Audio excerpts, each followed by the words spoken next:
돌보네. 어둠을 밝히시는 새벽별 원망하는 내 맘 주의 길 비추시네. 나의 남이 아닌 주가 행하신 일로 나의 행함이 아닌 오직 주로 인하여 나는 오늘 피었다 지는 이름 없는 꽃과 같네. 바다에 이는 파도 안개와 같지만 주는 나를 붙드시고 부르짖음 들으시며 내 귀하다 하시네. 주님은 나의 죄를 보시고 사랑의 눈으로 날 일으키시네. 바다를 잠잠하게 하시는 내 영혼의 폭풍 고요케 하시네.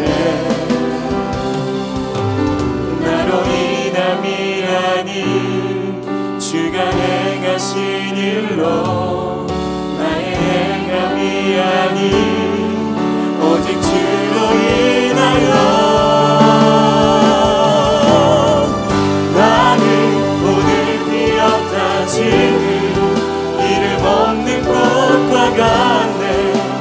나의 이름 파도 안개와 같지만 주는 나를 붙드시고 부르짖음 들으시며 내 귀하다 하시네. 나는 오늘 피었다 지는 이름 없는 꽃과 같네. 바다에 이는 파도 안개와 같지만 주는 나를 붙드시고 부르짖음 들으시며 날 귀하다 하시네. 나 오직 주의 것, 나 오직 주의 것. 우리는 주님의 것입니다. 나 오직 주의 것, 나 오직 주의 것, 나 오직 주의 것. 오늘도 여전히 주의 것, 나 오직 주의 것, 나 오직 주의 것, 나 오직 주의 것. 나는 오늘 피었다 지는 이름 없는 꽃과 같네. 나의 이름 파도 오늘도 우리를 준비하게 하시는 주님 앞에 나아갑니다. 주님, 오늘도 우리의 작은 부르짖음도 들으시는 주님, 우리의 상한 마음을 돌보시는 주님, 오늘도 사랑의 눈으로 바라보시는 주님께 나아갑니다. 나는 오늘 피었다 지는 이름 없는 꽃과 같네. 나의 이름 파도 안개와 같지만 주는 나를 붙드시고 부르짖음 들으시며 우리 소리 높여 너희는 가만히 있어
사랑하는 여러분, 내가 원하는 꽃길이 아니라 하나님이 원하시는 그 길을 걸어가십시다. 그러나 그 길을 걸어갈 때 우리 인생은 봄날이 아닐지 모르겠습니다. 그러나 하나님의 영광과 하나님의 사랑이 충만한 그 날을 경험하게 될 것입니다. 조금 힘들고 어려울지라도 우리 그 길을 믿음으로 걸어가겠다고 한 번 더 고백하겠습니다.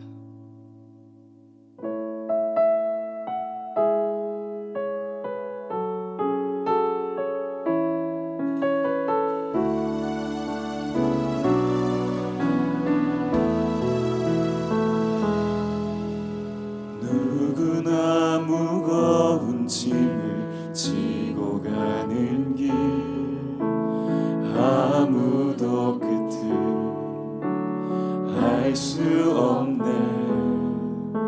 사랑의 노래는 점점 희미해지고 내일의 두려움 넘치지만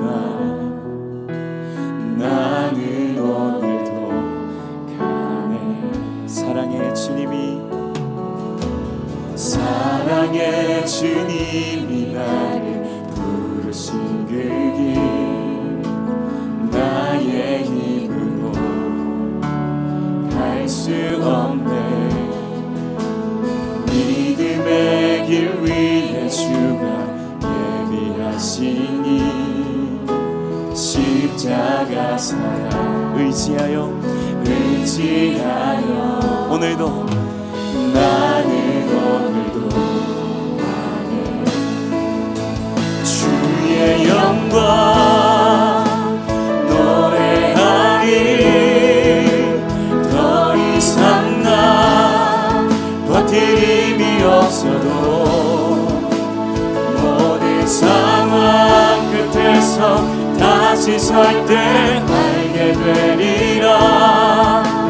크고 넓은 여호와 하나님, 주의 영광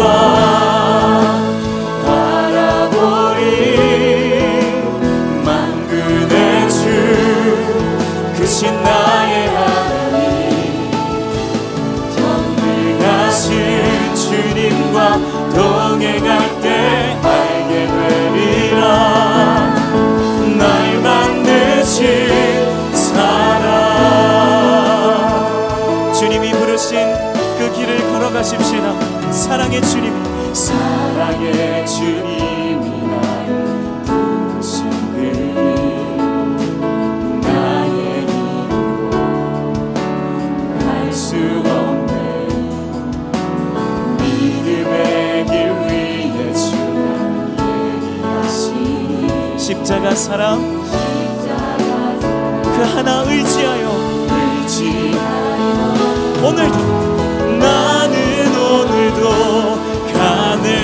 주의 영광 노래하리라. 더 이상 나 버틸 힘이 없어도 모든 상황 끝에서 다시 설 때 알게 되리라. 크고 넓은 여호와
크신 나의 하나님, 전능하신 주님과 동행할 때 알게 되리라. 날 만드신 사랑, 그 사랑을 의지하며 주님을 신뢰합니다. 주님이 주님 되시기에 나는 두렵지 않습니다.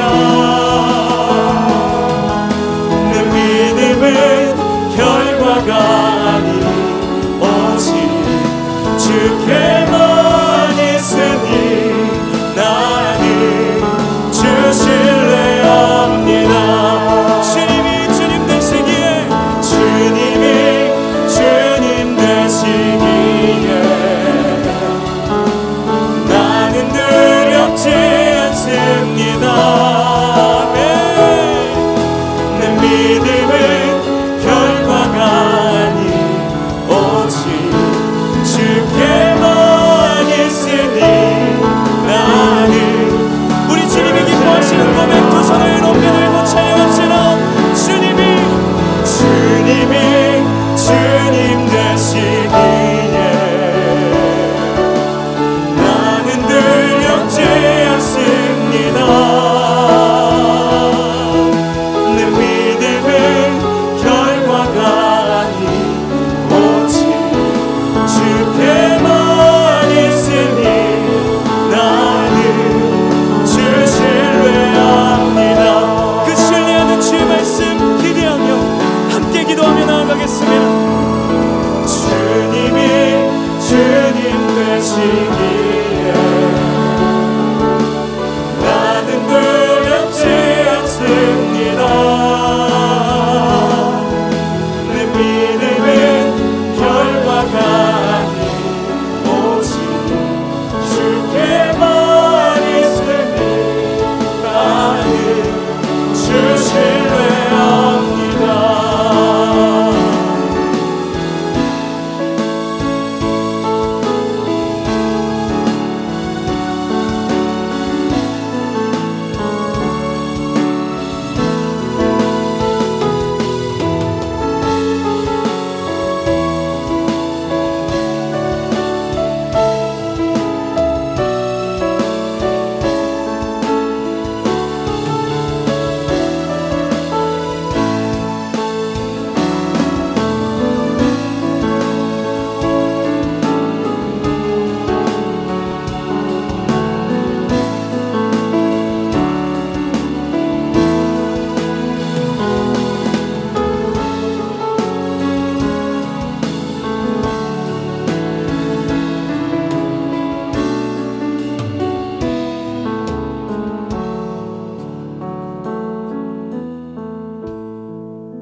주님이 주님 되시기에 우리는 두렵지 않습니다.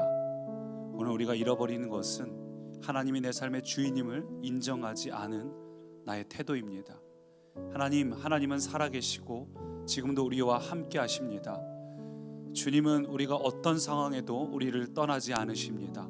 내가 어떤 상태에 있더라도 주님은 언제나 우리와 함께 하십니다. 주님을 외면한 채 힘들다고 말하는 자가 아니라 주님을 바라보고 여전히 나를 사랑하시는 주님으로 힘내서 오늘도 다시 시작하는 우리가 되게 하옵소서. 오늘도 우리에게 믿음의 용기를 내게 하실 주님, 걸음을 걷게 하실 주님, 살아계신 예수님 이름으로 기도합니다. 아멘. 오늘 예배 자리에 오신 여러분을 진심으로 축복합니다. 우리 또 가정에서 예배하는 여러분도 축복합니다. 오늘 우리가 하나님을 신뢰하고 하나님께 우리의 모든 것들을 활짝 열고 내어 드릴 때 하나님이 새 일을 행하십니다. 새 일은 내가 일으킬 수 있는 것이 아니라 하나님이 우리를 새롭게 하십니다. 오늘 하나님이 우리를 새롭게 하실 일들을 기대하며 함께 나누실 말씀 로마서 8장 말씀입니다. 오늘은 나 혼자라고 느껴질 때라는 제목으로 로마서 8장 함께 읽겠습니다. 교독으로 읽습니다. 그런즉 이 일에 대하여 우리가 무슨 말 하리요? 만일 하나님이 우리를 위하시면 누가 우리를 대적하리요? 자기 아들을 아끼지 아니하시고 우리 모든 사람을 위하여 내주시니가 어찌 그 아들과 함께 모든 것을 우리에게 주시지 아니하겠느냐.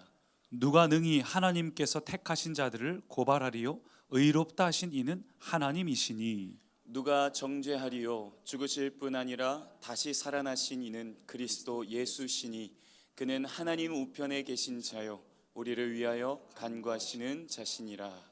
누가 우리를 그리스도의 사랑에서 끊으리요 환난이나 곤고나 박해나 기근이나 적신이나 위험이나 칼이랴. 기록된 바 우리가 종일 주를 위하여 죽임을 당하게 되며 도사에 당할 양같이 여김을 받았나이다 함과 같으니라. 그러나 이 모든 일에 우리를 사랑하시는 이로 말미암아 우리가 넉넉히 이기느니라. 내가 확신하노니 사망이나 생명이나 천사들이나 권세자들이나 현재일이나 장래일이나 능력이나 함께요. 높음이나 깊음이나 다른 어떤 피조물이라도 우리를 우리 주 그리스도 예수 안에 있는 하나님의 사랑에서 끊을 수 없으리라. 아멘. 최근에 한 성도님을 뵀는데 너무 좀 피곤하고 힘들어 보여서 무슨 일 있으시냐고 했더니 큰일 있었다고. 아이들을 데리고 놀이동산을 갔다 왔는데 체력적으로 너무 힘들고 놀이기구가 너무 이 액티비티에서 아주 고생했다는 이야기를 들었습니다. 요즘 아이들이 이제 방학을 하고 또 여름이니까 아이들하고 놀아줘야 된다는, 휴가 때 아이들하고 신경 써야 된다는 그런 부담감 속에 계신 부모님들 참 많을 겁니다. 아이들하고 어떻게 하면 즐거운 시간을 보낼까 지지고 볶고 계신 분들이 많이 있으리라 생각이 되는데, 그래서 애들하고 그렇게 놀이동산을 가셨다가 너무 애들은 좋아하는데 본인이 너무 힘들어가지고 고생을 많이 하셨다는 이야기를 들었습니다.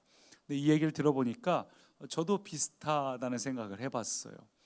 저는 놀이기구를 원래 굉장히 좋아했습니다. 어렸을 때도, 또 청년 시절까지만 해도, 20대 초반까지만 해도 놀이기구는 무서워야 제맛이라면서 아주 가장 무섭다는 놀이기구만 골라서 타고 그렇게 해야 놀이동산 온 보람을 느끼고 그랬었는데 요즘은 그렇지가 않아요. 작년이었나요? 여기 오월드에 바이킹이 있습니다. 바이킹 까짓 거라는 생각으로 저희 아이들 둘 중에 하나는 좀 키가 커서 바이킹을 타고 싶어 하는데 이제 같이 타줄 사람이 없으니까 제가 타면서 바이킹 뭐라고 하고 탔는데 점심 정도에 바이킹을 탔는데 멀미가 나가지고 하루 종일 멀미가 난 채로 지낸 적이 있어요. 그러면서 약간 개탄스럽더라고요. 내가 이렇게 됐다니라는 마음에.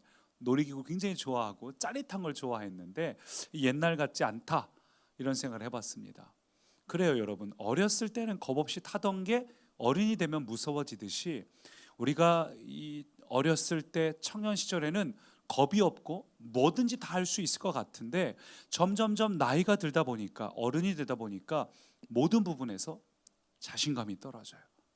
청년 시절에는 내가 대학만 가면, 직장만 들어가면 내가 이런 것도 하고 싶고 저런 것도 하고 싶고 이런 도전도 하고 싶고 저런 모험도 하고 싶고 하고 싶은 게 정말 많습니다.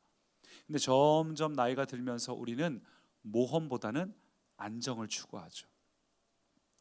나이가 들어가면 들어갈수록 특징이 모험이 아니라, 새로운 일이 아니라 해봤던 거, 경험했던 거, 안전한 것을 추구합니다. 그럼 바꿔 말하면 그만큼 인생이 나이가 들면 들수록 힘들고 무겁고 버겁다는 거죠. 지금 있는 것만으로도 벅차서 뭔가를 새로 시작할 만한 용기가 좀처럼 없다는 것입니다. 우리가 그래서 시간이 지나면서 자꾸 우리 안에 쌓여가는 것은 두려움과 부담감, 버거움입니다. 특별히 이렇게 코로나 같은 때 있다 보면 우리가 어떤 것을 준비해야 될지, 뭔가 새로운 것을 준비해야 될 것 같은데 새로운 길을 가는 게 옛날처럼 쉽게 발걸음이 떨어지지가 않고 그냥 안전하게 안정적으로 좀 쭉 갈 수 있는 것들이 있으면 좋겠는데 현실은 그렇지 못하고 여러 가지 고민과 갈등 속에서 우리의 마음이 점점 답답해지죠. 근데 이렇게 답답할 때 우리를 더 힘들게 하는 것은, 예전에는, 코로나 이전에는 우리가 답답하고 힘들 때는 가족들하고 여행도 가고 좋아하는 친구들도 만나고 밖에 나가서 바람도 쐬고 밖에 구경도 하고 이러면서 돌아다니면서 기분을 전환하고 돌아올 수 있었지만 지금은 코로나 때문에 어딜 마음대로 다닐 수가 없는 형편이죠.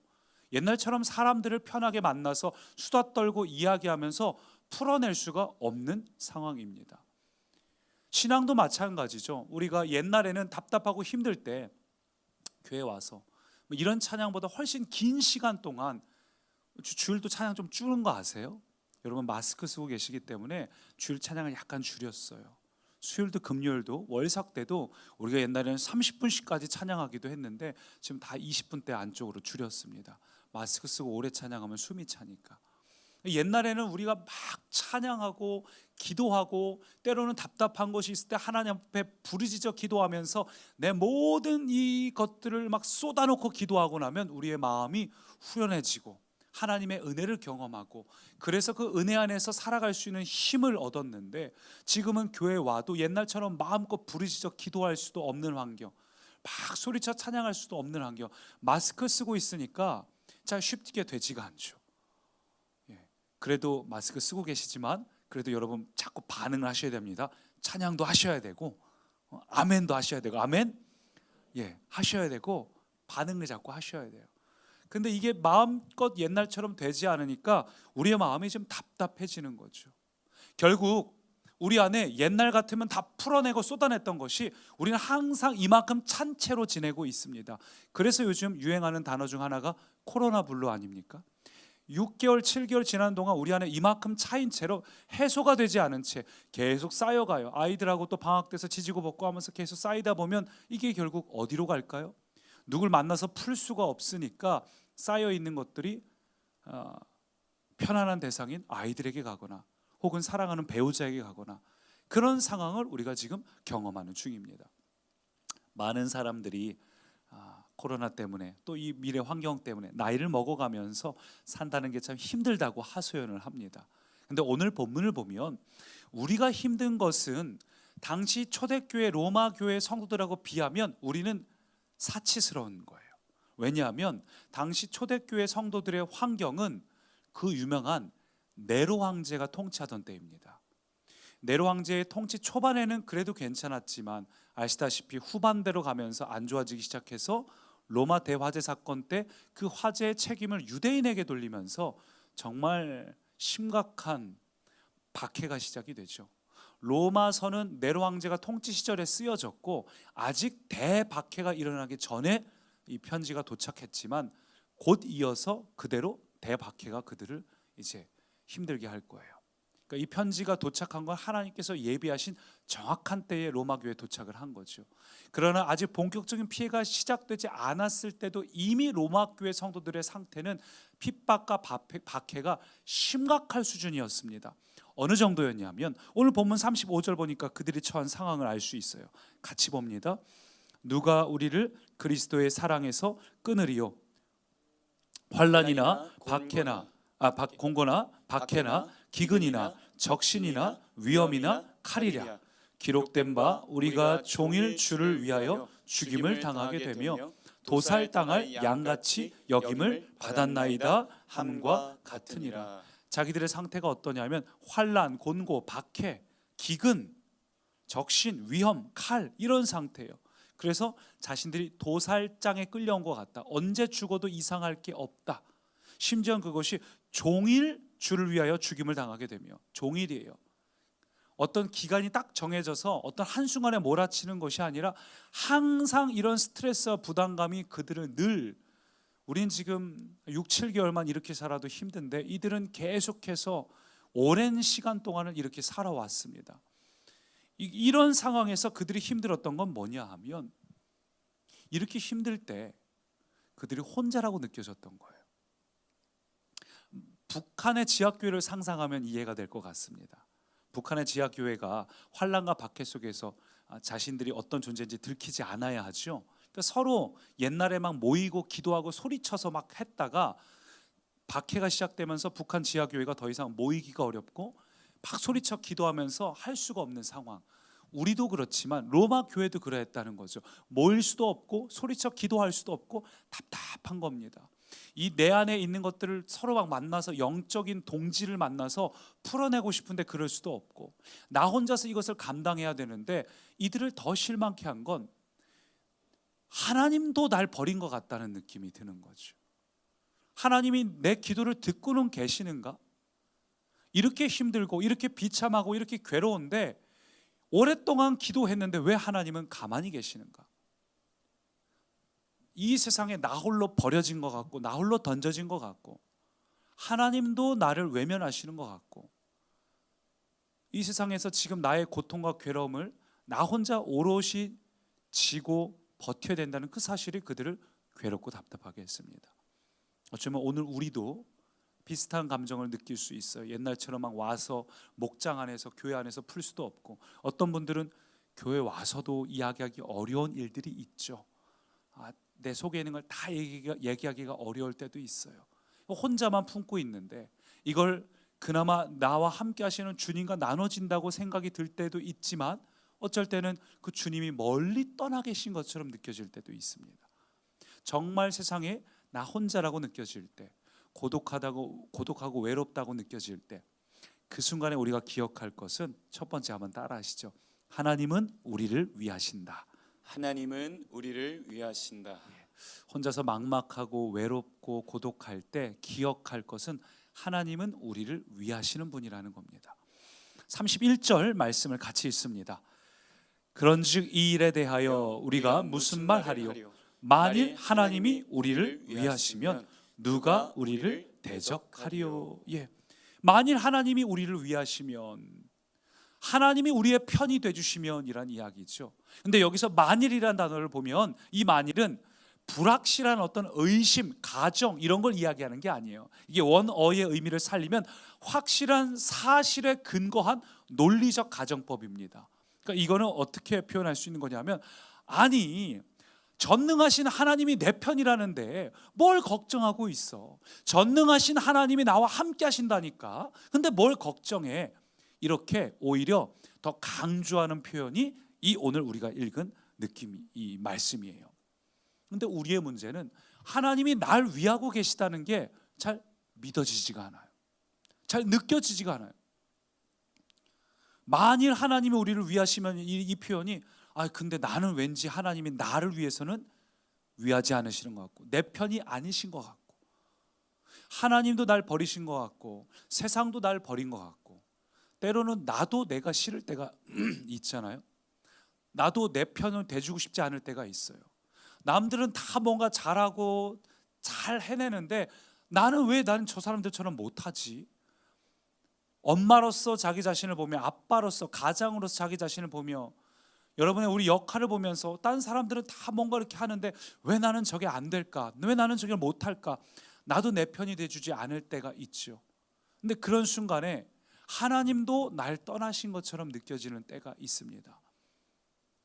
하나님이 우리를 위하시면 누구도 우리를 대적할 수 없습니다. 문제는 하나님이 날 위하신다는 게 믿어지지가 않는 거예요. 하나님이 날 위하시는데 왜 내가 여전히 실패와 고통과 고난 속에 있어야 하지? 그래서 오늘 본문을 보면 앞쪽에 뭐라고 이야기합니까? 만일 하나님 우리를 위하시면 누가 우리를 대적하리요? 그 앞쪽에 그런즉 이 일에 대하여 우리가 무슨 말 하리요? 그러니까 8장 앞쪽에서 계속 뭔가 사도 바울이 강조했던 포인트들이 있어요. 그리고 결론적으로 이렇게 했으니까 하나님이 너희 위하시는 거 믿지?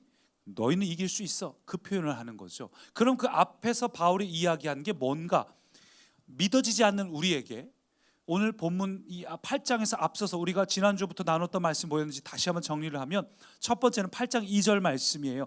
죄와 죽음의 법에서 해방됐다는 거죠. 같이 읽습니다. 이는 그리스도 예수 안에 있는 생명의 성령의 법이 죄와 사망의 법에서 너를 해방하였음이니라. 아멘. 여러분 이걸 믿으시기 바랍니다. 우리가 그동안에는 죄와 사망의 법 아래 있었습니다. 그들의 통치를 받았어요. 수용소 안에 갇혀 있었습니다. 그러나 이제는 생명의 성령의 법이 우리를 해방하였습니다. 교도소에서 나왔어요.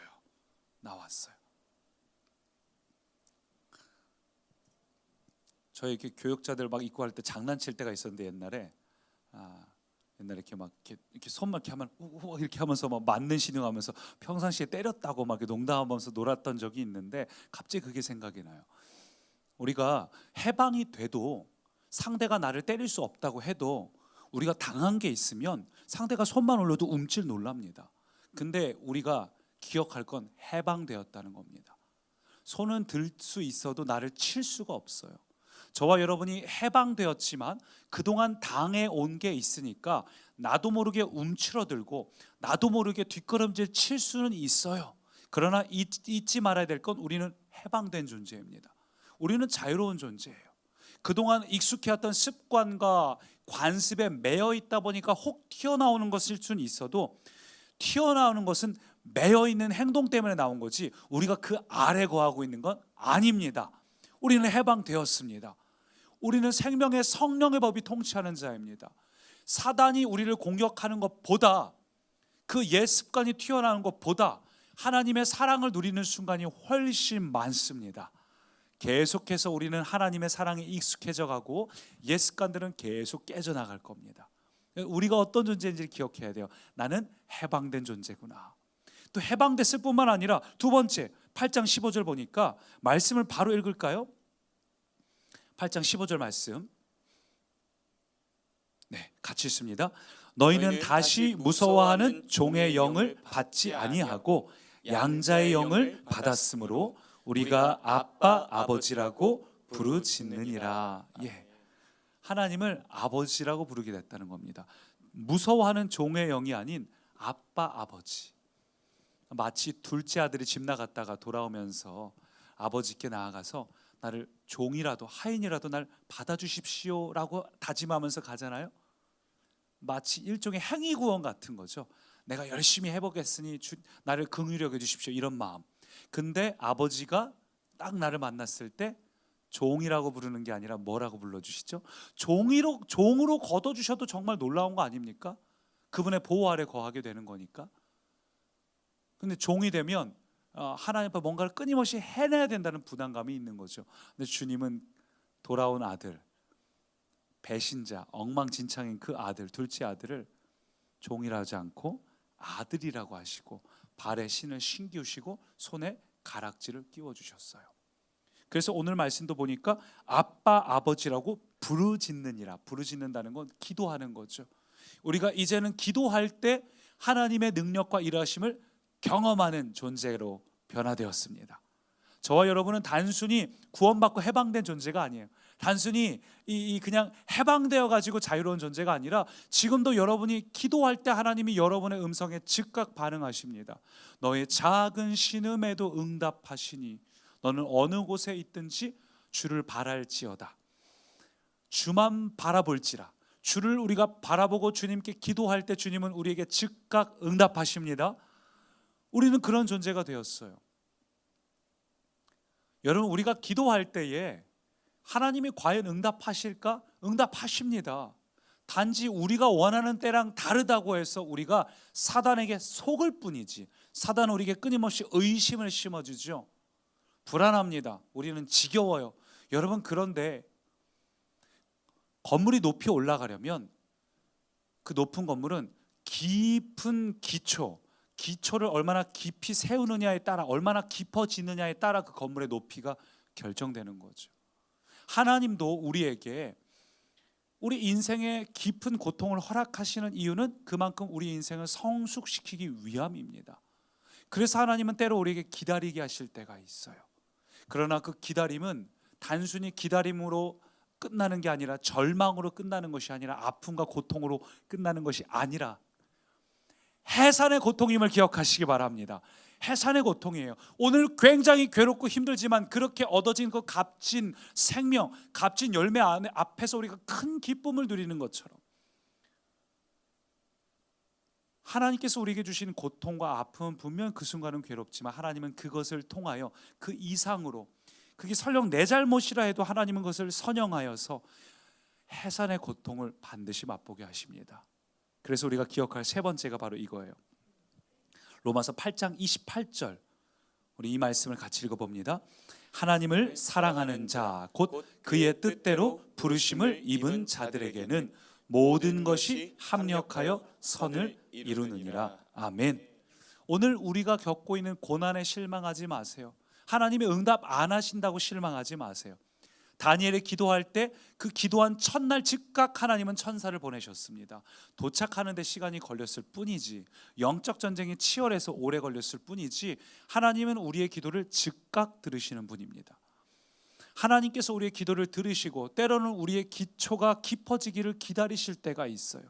내가 하나님의 구원을 기다리고 내가 하나님의 응답을 기다린 게 아니라 하나님이 내가 깊어지기를 기다리셨고, 하나님이 내가 어떤 순간에도 흔들리지 않는 믿음을 갖기를 원하셨고, 그래서 기독교는 믿음이죠. 그 믿음을 우리로 하여금 오늘 이 작은 고난을 이기는 믿음을 경험하게 하심으로써 앞으로 인생 살면서 어떤 고난과 파도가 와도 흔들리지 않고 자유함 속에 담대하게 살 수 있도록 때로 하나님께서 우리에게 우리가 갖고 있는 그 고통을 선용하셔서 하나님이 어떤 분인지를 경험하게 하십니다. 여러분, 그래서 성경은 우리에게 그런 우리는 이런 존재가 되었다고 말합니다. 본문 32절 같이 읽습니다. 자기 아들을 아끼지 아니하시고 우리 모든 사람을 위하여 내주신 이가 어찌 그 아들과 함께 모든 것을 우리에게 주시지 아니하겠느냐. 우리 모두를 위해서 자기 아들을 아끼지 않고 주셨습니다. 그리고 아들을 주신 이가 모든 것을 주시지 않겠느냐. 이 말은 바꿔 말하면 아들이 곧 모든 것이란 이야기예요. 예수님을 우리 가운데 주셨다는 것이 이미 곧 우리에게 모든 것을 주셨다는 의미입니다. 여러분, 이미 주님 우리에게 모든 걸 주셨어요. 우리에게 그것을 이길 수 있는 믿음도 주셨고, 이미 위로도 주셨고, 이미 승리도 주셨어요. 우리가 그것을 믿지 못하고 누리지 못하고 하나님을 바라보지 못해서 그렇지, 하나님은 언제나 우리를 위하고 계십니다. 서두에서 나눈 것처럼 우리는 때로 하나님도 내 편이 아닌 것 같고, 하나님이 내 기도 안 들어주시는 것 같고, 하나님이 멀리 계시는 것 같고, 그러나 오늘 본문은 분명히 이야기하고 있어요. 내가 아들 줬잖니. 근데 왜 못 믿어? 너 위로가 필요해? 난 너에게 위로가 될 거야. 너 물질이 필요해? 내가 너에게 물질이 될 거야. 너 건강이 필요해? 너 자녀의 문제 해결이 필요해? 내가 이미 그것을 내 아들을 줌으로써 모든 걸 너의 삶 가운데 이루었다. 여러분, 우리의 문제는 하나님이 나랑 함께 안 계신 애가 아니라 내가 정작 하나님을 외면하고 있는 겁니다. 하나님은 언제나 우리와 함께 하심을 믿으시기 바랍니다. 하나님은 우리와 함께 하셔요. 하나님의 진심은 언제나 동일합니다. 하나님은 우리를 위하시는 분이에요. 하나님은 언제나 우리의 편이 되시는 분이에요. 하나님 우리에게 이미 모든 것을 주셨어요. 예수님을 통해서. 근데 우리가 하나님을 외면하고 있으니까 내가 혼자라고 느껴질 뿐이지, 고개를 돌려보면 주님이 우리와 함께 하십니다. 세상 사람들은 우리가 조금만 무능하고 조금만 빈틈이 보이고 실패하면 가차없이 떠납니다. 당연하죠. 근데 주님은 어떤 분인지 아세요? 내가 못나고 부족하고 나도 내가 마음에 안 드는 그 순간에도, 나도 나를 놔버리고 싶은 그 순간에도 주님은 나를 붙잡고 계셔요. 주님도 우리를 보면서 가슴 아파하셔요. 말할 수 없는 탄식으로 성령님이 기도하고 계셔요. 애통히 여기면서 기도하고 계십니다. 근데 어떤 순간에 날 떠나진 않으세요. 하나님은 언제나 우리를 위하시는 분입니다. 할렐루야. 어떤 순간에도 나와 함께 하시는 분이에요. 내가 못 보고 있을 뿐이지. 왜 하나님이 날 떠나지 않으시냐 하면, 주님도 모두가 당신을 떠난 경험을 했거든요. 겟세마네 동산에서 제자들이 십자가 앞에서 다 떠나가 버렸습니다. 주님 그거 알고 계셨어요. 제자들에게 이렇게 말씀하셨습니다. 요한복음 16장 보니까 너희가 다 각각 제 곳으로 흩어지고 나를 혼자 둘 때가 오나니 벌써 왔도다. 그러나 내가 혼자 있는 것이 아니라 아버지께서 나와 함께 계시느니라. 예수님께서 그 모든 순간을 이기실 수 있었던 것은 하나님이 함께 하신다는 그 분명한 확신이었습니다. 그리고 예수님은 우리에게도 동일한 약속을 하십니다. 마태복음 28장 같이 읽습니다. 볼지어다 내가 세상 끝날까지 너희와 항상 함께 있으리라 하시니라. 아멘. 세상 끝날까지 너희와 항상 함께. 여러분은 고아가 아닙니다. 모두가 날 버린 것 같고 떠난 것 같다 느껴지는 그 순간에도, 하나님이 나를 외면하시는 것 같은 그 순간에도 내가 하나님을 외면한 거지, 하나님은 어떤 순간에도 날 외면하지 않으셔요. 오늘 그 하나님이 여러분을 위하시고 하나님이 여러분을 사랑하신다는 그 사실로 여러분의 모든 환경을 이기시기를 축복합니다. 하나님은 언제나 여러분을 위하셔요. 그렇다면 하나님이 우리를 위하지만 그럼에도 여전히 우리 삶 속에 있는 이 문제들은 어떻게 할 것인가? 우리가 두 번째를 기억해야 됩니다. 함께 따라 하시죠. 우리는 하나님으로 승리한다. 우리는 하나님으로 승리한다. 하나님은 우리를 위하시고 우리는 하나님으로 승리를 해요. 37절 같이 있습니다. 그러나 이 모든 일에 우리를 사랑하시는 이로 말미암아 넉넉히 이기느니라. 우리가 넉넉히 이기느니라. 넉넉히 이긴다고 했는데 이게 헬라어로 보면은 휘페르니코멘이라는 단어인데, 넉넉히 이긴다, 대승을 거둔다, 큰 승리를 거둔다는 뜻도 있고, 또 하나 있는데 그것은 전승을 거둔다는 뜻도 있습니다. 이게 현재형으로 쓰여질 땐 전승을 거둔다예요. 그러니까 승리가 멈춰지는 것이 아니라 날마다 중단 없이 계속해서 이루어지는 승리, 연전연승, 계속해서 거두는 승리를 말할 때도 이 휘페르니코멘이라는 단어를 써요. 여러분, 하나님 안에 있는 우리는 날마다 승리를 거둡니다. 할렐루야. 우리는 이미 승리한 자예요. 우리는 출발 자체가 승리한 자예요. 예수님께서 죄와 사망의 법에서 우리를 해방시키셨고 생명과 성령의 법 안에 거하게 하셨기 때문에, 그건 노력으로 된 게 아니라 예수님께서 단번에 이루신 거잖아요. 그렇기 때문에 우리는 관역이 있다면 끝에서부터 출발해서 100점을 향해 달려가는 피곤한 인생이 아니라 내가 100점에서 출발함을 기억하셔야 됩니다. 우리는 예수님 자리예요. 우리는 관역의 중앙에서 출발하는 자입니다. 내가 누구인지를 명확히 알아야 돼요. 나는 모든 순간에 이기는 자입니다. 승리하는 자예요. 예수님이 그것을 단번에 이기셨기 때문에 우리는 관역 중앙에서 출발하는 자입니다. 100점으로 출발하는 거예요. 우리 상태를 보면 이게 아닌데 내가 이길 수 있나? 오늘 본문은 명확하게 이야기하고 있어요. 그러나 이 모든 일에 우리를 사랑하시는 이로 말미암아 넉넉히 이기느니라. 우리 힘으로 넉넉히 이기는 거면 불가능합니다. 우리 힘으로는 연전연승 거둘 수 없습니다. 우리 힘으로 하면 노력을 하고 애를 써도 어쩌다 한번 승리를 할 것이지만, 그러나 이 모든 일에 있어서 우리를 사랑하시는 이로 말미암아 그리스도 안에서 저와 여러분은 승리를 거두는 자입니다. 나는 예수 안에서 승리하는 자야. 여러분 상태 보면서 낙심할 필요도 없어요. 나는 예수 안에서 승리를 거두는 자야. 어쩌면 이것이 믿어지지 않는 성도님들도 계실지 모르겠어요. 내가 승리하는 자라고 믿고 이야기를 하지만 그럼에도 불구하고 여전히 내 앞에 있는 이 상황은 어쩔 건데, 반복되는 상황, 실패하는 상황, 반복되는 나의 이 굴레, 이거 어떻게 할 건데. 여러분, 근데 이런 굴레를 보실 때마다 잊지 말아야 될 건, 여러분이 겪고 있는 실패는 가짜 실패입니다. 거짓 실패예요. 사단이 여러분을 속이는 실패예요. 요셉을 생각해 보세요. 요셉이 인생에 최선을 다했지만 거듭 실패를 경험하지 않습니까?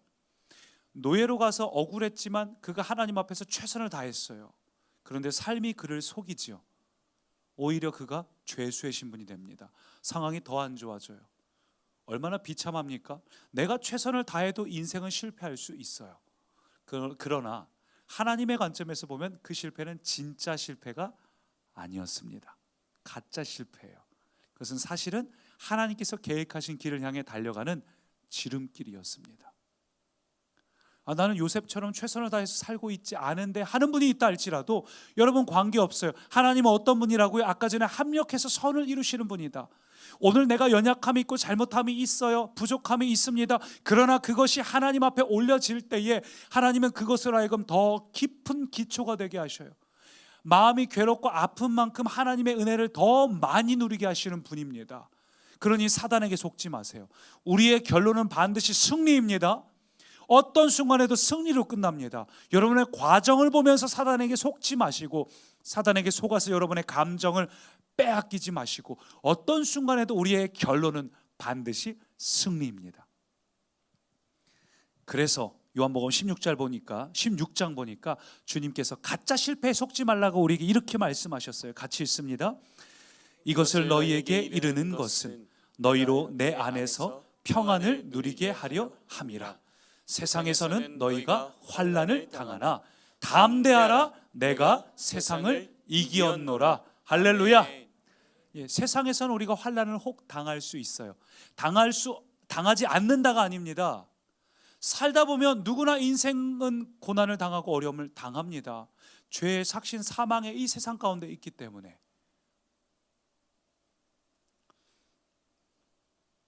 근데 그 창세기 말씀도 잘 생각해 보면요, 땅이 저주를 받은 것이지 우리가 저주받은 거 아니에요. 땅이 엉겅퀴와 가시를 내는 환경은 있지만 내가 예수 그리스도 안에서 회복됐으면 나는 더 이상 실패를 경험할 수 없어요. 환경은 여전히 가시와 엉겅퀴를 낼 겁니다. 그건 하나님이 새하늘과 새 땅 주실 때까지 반복적으로 나타날 겁니다. 그러나 여러분은 그것에 영향받지 않는 존재가 되었다고요. 환경이 세상에서 너희가 환난을 당하나 담대하라, 내가 세상을 이겼노라. 예수님이 이기셨기 때문에 예수님 안에 있는 여러분은 승리할 수 있습니다. 그래서 우리가 생각해 보면, 살다 보면은 도저히 해결될 수 없는 문제들이 존재하죠. 정말 이게 해결될 수 있을까 싶은 막막한 일들이 있지만, 그러나 우리가 기억할 것은 우리가 보기에는 도저히 답이 없어도 하나님 보시기에는 수천 수만 가지의 방법이 있고 길이 있어요. 하나님께 왜 길이 안 보입니까? 하나님은 없던 길도 만드시는 분이지 않습니까? 하나님은 바다가 앞에 있어도 그것을 가르시든지 걷게 하시든지 우리로 하여금 그 문제를 해결하실 수 있는 능력의 하나님이십니다. 그러므로 여러분의 상황을 보면서, 여러분의 감정에 매여서 앞에 있는 문제를 보면서 과연 승리할 수 있을까? 하나님이 우리를 위하시기 때문에 우리는 하나님으로 반드시 승리합니다. 하나님은 길을 내시는 분이에요. 하나님은 광야에, 사막에 길을 내시고 강을 내시는 하나님이셔요. 그래서 스펄전 목사님이 이런 표현을 했어요. 같이 읽어볼까요? 예수님은 한 번도 진 적이 없다. 그분의 능력으로 이겨라. 예, 여러분, 예수님은 한 번도 진 적이 없어요. 예수님은 100% 사람이자 100% 하나님이셨습니다. 그분은 성자 하나님이죠. 그래서 100% 인간이기에 경험했던 수많은 고민과 고통이 있고, 그러나 그 모든 것을 다 이기셨어요. 그래서 주님은 우리 인간의 모든 고통을 체휼하셨기에 오늘 우리의 연약함과 고통을 잘 아시는 분이에요. 우리가 얼마나 무너지기 쉬운 존재인지 주님은 알고 계셔요. 그러나 주님은 그런 우리를 버리지 않으시고 우리에게 승리를 주기 위해서 오셨습니다. 예수님의 또 다른 이름이 임마누엘이죠. 임마누엘은 하나님이 우리와 함께 하신다. 예수님께서는 가장 낮고 낮은 곳에 오셨어요. 오늘날 가장 낮고 낮은 곳은 바로 우리 마음이에요.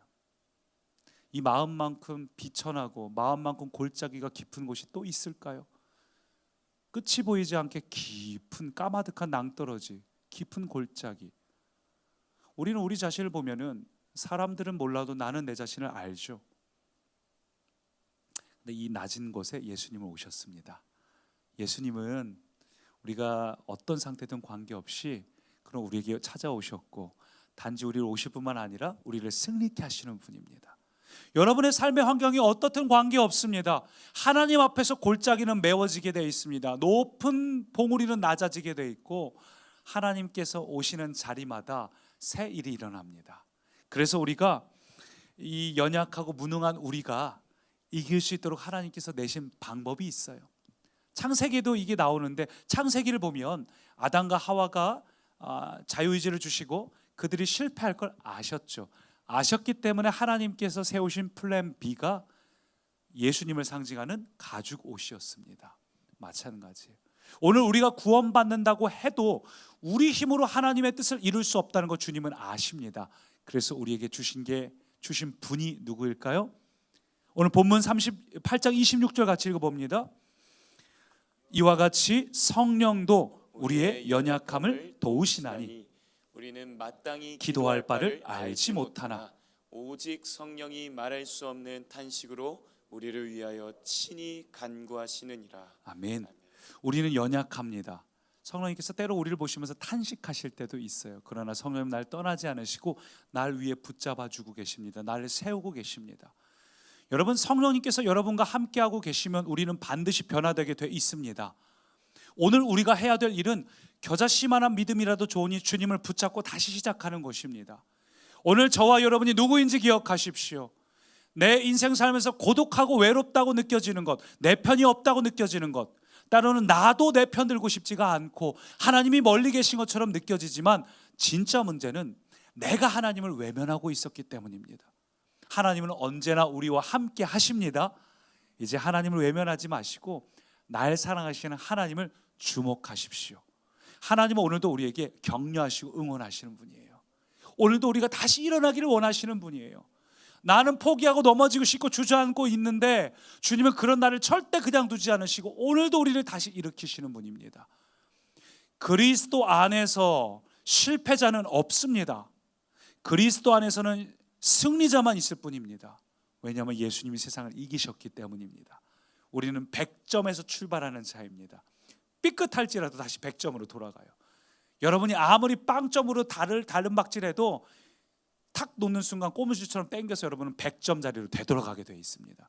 우리는 반드시 승리합니다. 그래서 오늘 우리가 함께 이 찬양을 고백할 때에 우리가 연약하고 부족할지라도 그러나 주님께서 우리를 사랑하시고 바라보신다면 주님 안에 거하면 우리는 반드시 승리할 수 있다는 그 믿음과 확신을 가지고 함께 이 찬양 고백합니다. 온 땅의 주인 되신 주님, 가사를 생각하면서 고백합니다. 온 땅의 주인 되신 주님이 오늘 여러분의 이름과 상황을 아시고 우리의 상한 마음을 돌보십니다. 이 어둠을 밝히시는 새벽별 방황하는 내 맘 주의 길 비추시네. 이절 주님은 나의 죄를 그럼에도 사랑의 눈으로 넘어진 나를 일으켜 주십니다. 거친 풍랑을 잠잠하게 하시고 내 영혼의 복구 주님 우리의 마음을 새롭게 하여 주십시오.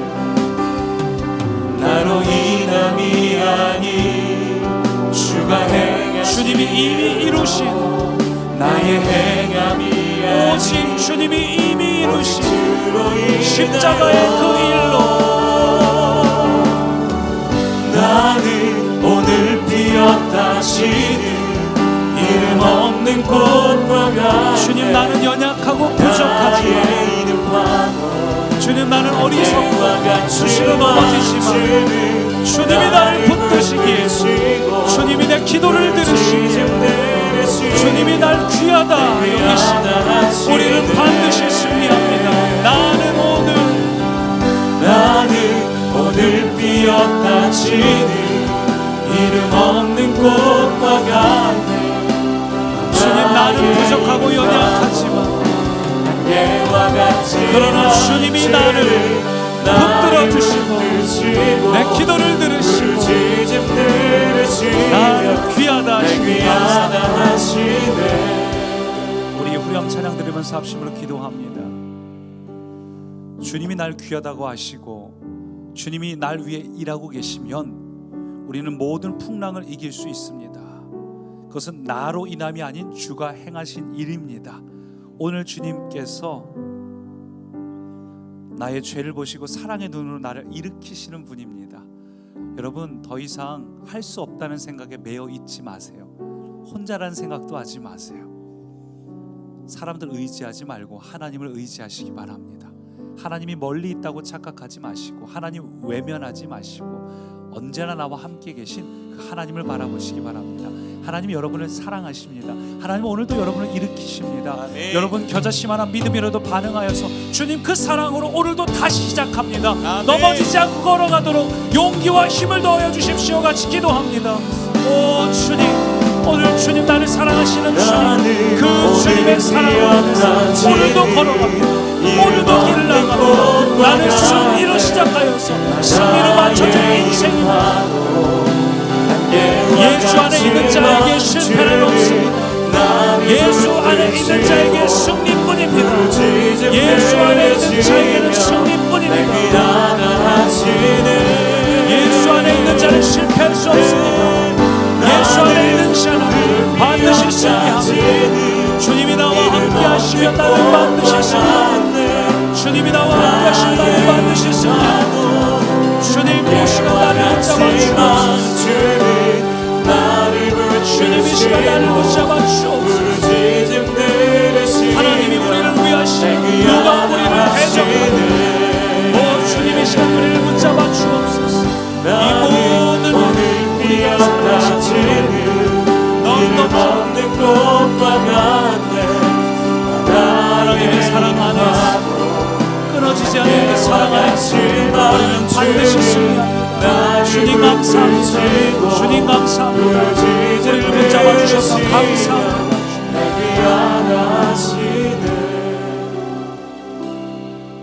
주님, 우리의 마음을 힘들게 하는 순간들이 있습니다. 때론 그것이 나의 연약함일 때는 나도 내 편을 들고 싶어지지 않아서 나 자신에게 실망이 돼서 괴로울 때가 있지만, 그러나 주님, 나조차 내가 싫을 때도 주님은 여전히 나를 응원하고 계셨습니다. 그리고 이 모든 일들은 오늘 로마서가 약속한 대로, 그러나 이 모든 일에 우리를 사랑하시는 이로 말미암아 우리가 넉넉히 이기느니라.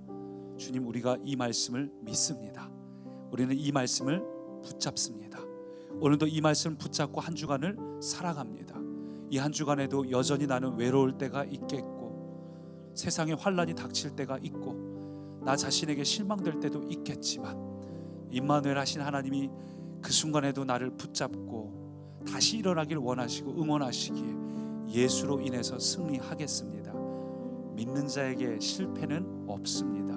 믿는 자는 반드시 승리합니다. 우리는 100점에서 출발한 인생이며 예수 안에서 이 구원을 잃어버리지 않은 채 끝내 우리는 승리할 것입니다. 주님, 승리를 시작하시고 승리를 이루어 주심에 감사드리며 예수님 이름으로 기도합니다.